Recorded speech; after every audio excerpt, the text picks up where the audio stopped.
UP में CAA प्रदर्शनकारियों की जब्त की गई प्रॉपर्टी और पैसा वापस किया जाएगा। बेहद अहम और बड़ी खबर, सीएए प्रदर्शनकारियों की जो जब्त की गई प्रॉपर्टी और पैसा वापस किया जाएगा यूपी में। सुप्रीम कोर्ट ने दरअसल यूपी सरकार को यह कड़ा आदेश जारी किया है।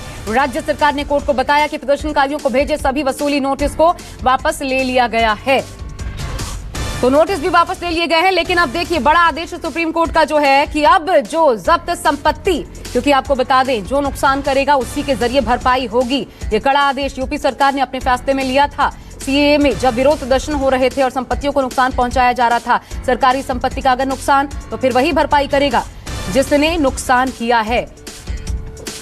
तो अब प्रदर्शनकारियों को जो वसूली के नोटिस भेजे गए थे वो वापस भी ले लिए गए हैं। ये योगी सरकार की तरफ से बताया गया सुप्रीम कोर्ट ने, लेकिन इस बीच बड़ा आदेश दिया है। बड़ा आदेश ये कि जो जब्त संपत्तियां थी उन्हें वापस किया जाएगा। जब्त की गई जो संपत्ति थी उसे वापस किया जाएगा। सुप्रीम कोर्ट के आदेश के तहत सुप्रीम कोर्ट ने यह आदेश दिया है प्रदर्शनकारियों को वसूली नोटिस जो है वो भी वापस लें। जितने भी वसूली नोटिस थमाए गए हैं सब के सब वापस लिए जाने चाहिए और बड़ा आदेश सुप्रीम कोर्ट का सामने आया है। प्रदर्शनकारियों को भेजे वसूली नोटिस को वापस लेने के लिए पहले ही सुप्रीम कोर्ट ने कहा था। इस पर योगी सरकार ने भी सुप्रीम कोर्ट को आश्वस्त किया था। प्रभाकर मिश्रा मेरे साथ जुड़ गए हैं। प्रभाकर, पूरी खबर बताइए, सीएए प्रदर्शनकारियों को किस किस तरीके से राहत मिलने जा रही है? देखिए, जब दिल्ली में प्रोटेस्ट चल रहा था ठीक उसी समय लखनऊ में भी जगह जगह प्रोटेस्ट चल रहा था 2019 में सीएए के खिलाफ, और उस दौरान प्रोटेस्ट के दौरान जगह जगह आगजनी की घटनाएं हुई, सरकारी प्रॉपर्टी का नुकसान हुआ था। उसके बाद से उत्तर प्रदेश सरकार ने यह तय किया था कि जिन लोगों ने भी इस प्रोटेस्ट में भाग लिया है और सरकारी संपत्ति का नुकसान किया है, राज्य सरकार की तरफ से करीब 274 लोगों को नोटिस जारी किया गया और उनसे हर्जाना वसूला गया। आज सुप्रीम कोर्ट में, इसके पहले भी सुप्रीम कोर्ट में जिस दिन सुनवाई हुई थी, सुप्रीम कोर्ट ने कहा था कि तत्काल उस नोटिस को वापस लिया जाए। आज सुनवाई के दौरान राज्य सरकार ने बताया कि नोटिस को 14 और 15 फरवरी को नोटिस को वापस लेने का फैसला ले लिया गया है, लेकिन कोर्ट ने कहा कि उस दौरान आपने वहां से लोगों से हर्जाना भी वसूला है। कोर्ट ने पूछा कि कितना हर्जाना वसूला है, तो सरकार की तरफ से बताया गया कि करोड़ों रुपए हर्जाना वसूला गया है। सुप्रीम कोर्ट ने तत्काल आदेश दिया कि जो हर्जाना वसूला गया है उसे भी वापस किया जाए जिन लोगों से लिया गया है, क्योंकि यह बताया गया कि तमाम ठेले वाले, रेहड़ी वालों ने अपनी दुकानें बेच करके हर्जाना दिया हुआ है। तो सुप्रीम कोर्ट ने जब कहा कि आप नोटिस ही वापस नहीं लेंगे, आप उनके हर्जाने की जो रकम है उन्हें भी वापस देना होगा, तो राज्य सरकार की तरफ से कहा गया कि चूंकि चुनाव चल रहा है और चुनाव आचार संहिता के दौरान हम ये नहीं कर सकते। इस पर सुप्रीम कोर्ट ने कड़ा ऐतराज जताया कि आपने एक तो गलत किया, उसके बाद से आप ये तर्क दे रहे हैं, ये नहीं चलेगा, आपको तत्काल हर्जाना भी जो वसूला है उसे भी लौटाना पड़ेगा। तो इस तरह से उत्तर प्रदेश सरकार को एक तरह से फटकार भी लगी है और ये बड़ा झटका लगा है उत्तर प्रदेश सरकार के लिए, और बहुत बड़ा झटका इसे कहा जा सकता है। बहुत शुक्रिया लेकिन आपका इस वक्त जानकारी देने के लिए प्रभाकर। अब एक और बड़ी खबर आपको बता दें, कुमार विश्वास और विरोधियों के आरोपों का जवाब देने के लिए दिल्ली के मुख्यमंत्री अरविंद केजरीवाल आज मीडिया के सामने आए। सारे आरोपों को सिरे से खारिज किया और इसे विरोधियों का डर करार दिया। कहा आम आदमी पार्टी को हराने के लिए सारे के सारे भ्रष्टाचारी एक हो गए हैं। विश्वास के आरोपों को उन्होंने कॉमेडी बताया। यह भी दावा किया जल्द उनके खिलाफ एनआईए में एफआईआर भी दर्ज की जा सकती है। सुनिए। सारे भ्रष्टाचारी इकट्ठे हो गए हैं, ये सारे नेता इकट्ठे हो गए हैं, सारी पार्टियां इकट्ठी हो गई, अकाली दल, बीजेपी, कांग्रेस, और ये सारे आप देख रहे हो पिछले कुछ दिनों से मोदी जी, राहुल गांधी, प्रियंका गांधी, कैप्टन अमरिंदर, चन्नी साहब, ये जितने नेता हैं, सुखबीर बादल, ये सारे इकट्ठे होके आम आदमी पार्टी को हराने में लग गए हैं। ये कह रहे हैं कि पिछले 10 साल से केजरीवाल देश के 2 टुकड़े करने का एक प्लान बना रहा है, षड्यंत्र बना रहा है कि देश के 2 टुकड़े करेंगे और उसमें से एक टुकड़े का प्रधानमंत्री मैं बन जाऊंगा। मतलब ये तो कॉमेडी है, ये तो हंसने वाली बात है। 10 साल से केजरीवाल एक प्लान बना रहा है कि देश के 2 टुकड़े करूंगा और मैं उसमें से एक का प्रधानमंत्री बन जाऊंगा। तो मैं पूछना चाहता हूं ये तो इसका मतलब मैं बहुत बड़ा आतंकवादी हो गया। तो ये इनकी सारी सिक्योरिटी एजेंसीज क्या कर रही थी? पिछले 10 साल में 3 साल तो कांग्रेस की सरकार थी, कांग्रेस वालों ने क्या किया? सो रहे थे वो लोग। 7 साल से बीजेपी की सरकार है, केंद्र में मोदी सरकार है, मोदी जी ने क्या किया? मेरे को गिरफ्तार क्यों नहीं किया? इनकी एजेंसीज क्या कर रही थी अभी तक? कुमार विश्वास के बयान पर बीजेपी ने भी अरविंद केजरीवाल को घेरा है। केंद्रीय मंत्री अनुराग ठाकुर ने आम आदमी पार्टी के संस्थापक कुमार विश्वास के आरोपों को गंभीर बताते हुए केजरीवाल से जवाब मांगा। उन्होंने कहा कि आम आदमी पार्टी मतलब अरविंद एंटी पंजाब। चंडीगढ़ में क्या कहा सुनिए। AAP मतलब अरविंद एंटी पंजाब, अरविंद एंटी पंजाब, यही है इसका मतलब AAP का। जो पंजाब का मुख्यमंत्री बनने के साथ साथ खालिस्तान का प्रधानमंत्री बनने का भी सोच रखते हो, ऐसे आरोपी नहीं, ऐसे इनके साथियों ने बार बार कहा है, एक ने नहीं कईयों ने कहा। जिसे पसंद ना आया, दिल्ली सरकार का ताज, सपना देखे खालिस्तान बनाने का, करना चाहे राज।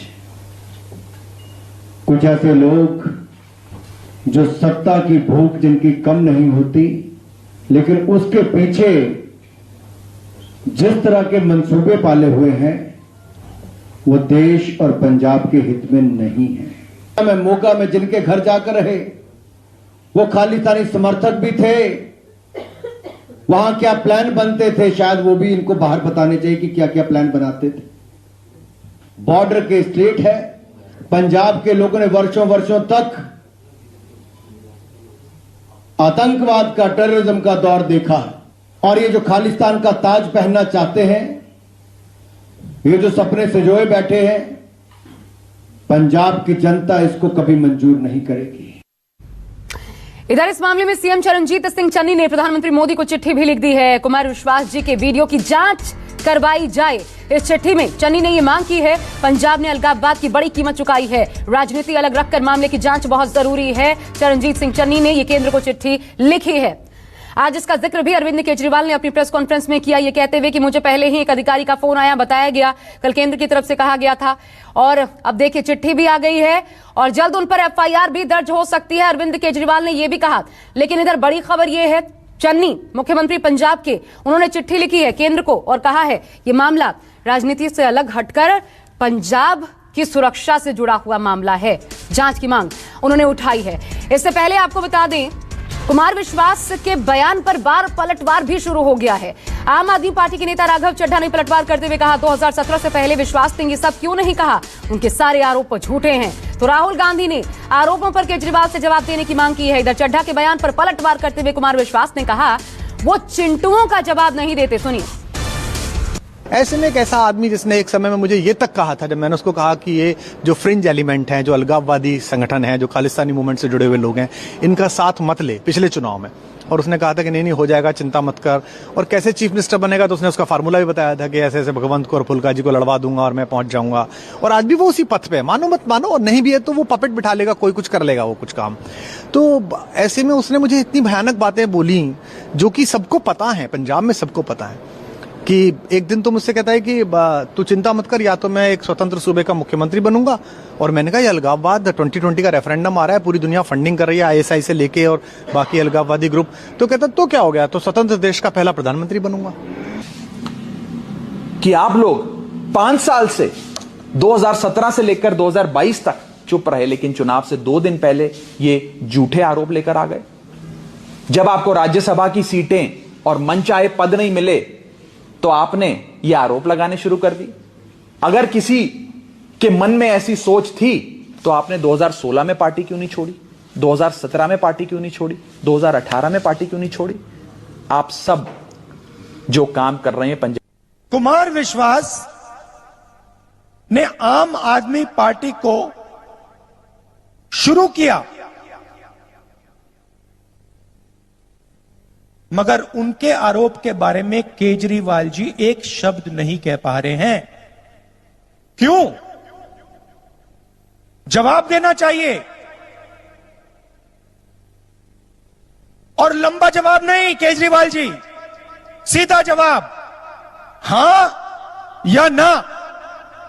क्या कुमार विश्वास सच बोल रहा है या झूठ बोल रहा है? सीधी सी बात है, लंबे भाषण देने की जरूरत नहीं है। वो उस आत्ममुग्ध इंसान के कुछ चिंटू बोल रहे हैं जो हमारे खून पसीने से बनी हुई सरकारों के बाद आए हैं, है ना, मलाई चाटने। उन चिंटुओं से कहना अपने आका को भेजो, अगर औकात है ना तो आए सामान लेके, मैं भी सामान लेके आता हूं। इस देश को पता चले कि तुम क्या कहते थे, क्या सुनते थे, तुम्हारे मैसेज क्या है, तुमने बोला क्या है, पता तो चले इस देश को। आ जाए एक दिन।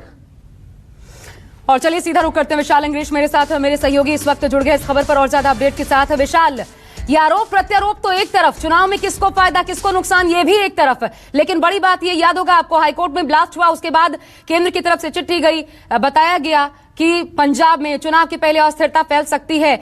ये तो ऐसा बयान है कि पंजाब की स्थिरता पर एक तरीके से खतरा हो सकता है। ये कितनी बड़ी चुनौती होगी केंद्र के लिए, राज्य के लिए?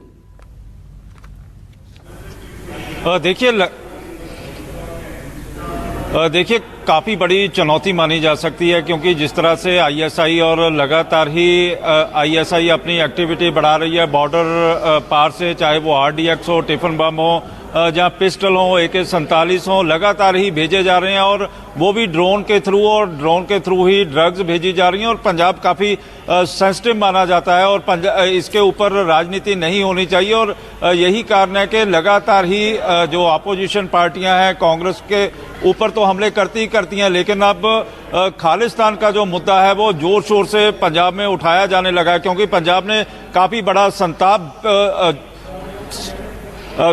संताप झेला है। और यही कारण है कि पंजाब में हजारों की तादाद में लोगों ने आतंक के दौर में अपनी जानों की आहुति दी थी, चाहे वो हिंदू थे चाहे सिख थे, और पंजाब का जो पूरा कारोबार था वो चौपट हो चुका था। और यही कारण है कि जिस तरह से कुमार विश्वास ने सवाल खड़े कर दिए हैं, और वहीं पर रणदीप सुरजेवाला ने कुछ दिन पहले ही यही कांग्रेस भवन में एक प्रेस कॉन्फ्रेंस के दौरान कहा था कि इसके जो चाहे लुधियाना का ब्लास्ट हुआ है, चाहे मौड़ मंडी का ब्लास्ट हुआ है, चाहे विदेशों से जहां जो कट्टरपंथी लोग हैं उनके थ्रू फंडिंग आ रही है पंजाब में, और फंडिंग इसीलिए जांच जरूरी हो जाती है विशाल, इसीलिए मुख्यमंत्री चन्नी ने भी जांच की मांग की है। शुक्रिया आपका हमारे साथ जुड़ने के लिए। एक और बड़ी खबर, दिल्ली में देश भर से आए सिख समुदाय के लोगों से आज प्रधानमंत्री नरेंद्र मोदी ने मुलाकात की, इसकी तस्वीरें भी सामने आई। सिख समुदाय के लोगों ने प्रधानमंत्री को सरूफा भी भेंट किया। ये मुलाकात की तस्वीरें हम आपको दिखा रहे हैं, देखिए देश भर से सिख समुदाय के लोग जिनसे प्रधानमंत्री ने मुलाकात की पंजाब चुनाव के पहले। ये तस्वीरें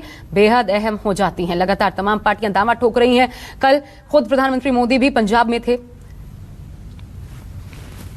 जो उन्होंने काम किए हैं सिख धर्म के लिए, जैसे करतारपुर कॉरिडोर, छोटे साहिबजादे बड़े साहिबजादों के वाल दिवस, और इसके अलावा लखपत साहिब गुरुद्वारा साहिब का, और गुरु के लंगर की GST का। मैं तो ये कहता हूँ कि जो नरेंद्र मोदी जी ने एक बात कही है जो हमारे दिल में लगी है कि मेरे खून में सिखी है, मेरे खून में सेवा है। मैं जब भी जो भी करता हूँ हृदय से करता हूँ, श्रद्धा से करता हूँ। प्रोग्राम ब्रेक के लिए आप देखते रहिए न्यूज़ 24।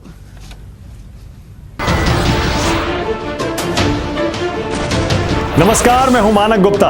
अगर आपको हमारा ये वीडियो पसंद आया हो तो इसे लाइक और शेयर जरूर करें, और हाँ, हमें सब्सक्राइब और फॉलो करना ना भूलें ताकि आप देश और दुनिया की कोई खबर मिस ना करें। तो जुड़े रहिए हमारे साथ और देखते रहिए न्यूज़ 24।